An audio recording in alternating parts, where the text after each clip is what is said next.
આપણે ઉપચાર કરી શકીએ અથવા તો શું એમાં પ્રિકોશન રાખી શકીએ? પહેલી વસ્તુ કે આપણા કેપેસિટી કરતાં વધારે ગરબા આપણે કરવા નહીં. સૌથી મેજર પ્રિકોશન આપણે રાખવાની છે. બીજું કે બને ત્યાં સુધી ઉજાગરા નહીં કરવાના. ત્રીજી વસ્તુ, નાસ્તામાં આપણે નો ડાઉટ કે ગરબા રમ્યા હોય તો ભૂખ લાગવાની જ છે.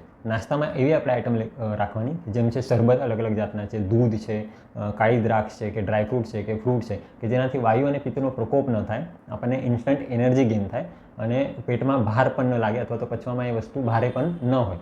આ વસ્તુ આપણે ખાસ ધ્યાન રાખવી જોઈએ. હવે ઉજાગરો કર્યો હોય તો બીજા દિવસે આપણે શું કરવાનું છે? આયુર્વેદ એવું કહે છે કે જો તમારે આખી રાત ઉજાગરો થતો હોય તો બીજા દિવસે તમારે જેટલા કલાક ઉજાગરો થયેલો હોય એનાથી અડધા ટાઈમ સુધી ભૂખ્યા પેટે સૂવાનું છે. એટલે કે 4 કલાકનો ઉજાગરો હોય તો તમારે 2 કલાક જમ્યા પહેલાં સૂઈ જવાનું છે, જમ્યા પછી નહીં. આપણે આ જગ્યા પર ખાસ ભૂલ કરીએ છીએ, આપણે જમ્યા પછી સૂઈ જઈએ છીએ. અમે ઘણીવાર અમારી પાસે જે આવતા પેશન્ટ હોય છે એમને પણ જે શિફ્ટ ડ્યુટીવાળા ભાઈઓ હોય છે એમને ખાસ અમે આ સલાહ આપતા હોય કે નાઇટમાંથી તમે પાછા આવો ત્યારે સવારે ભૂખ હોય તો તમે 1 કપ દૂધ પીને કે કંઈક હલકો નાસ્તો કરીને સૂઈ જવાનું. જમીને સૂવાનું નહીં, જમ્યા પહેલાં તમારે સૂઈ જવાનું અને ઉઠીને પછી જમવાનું.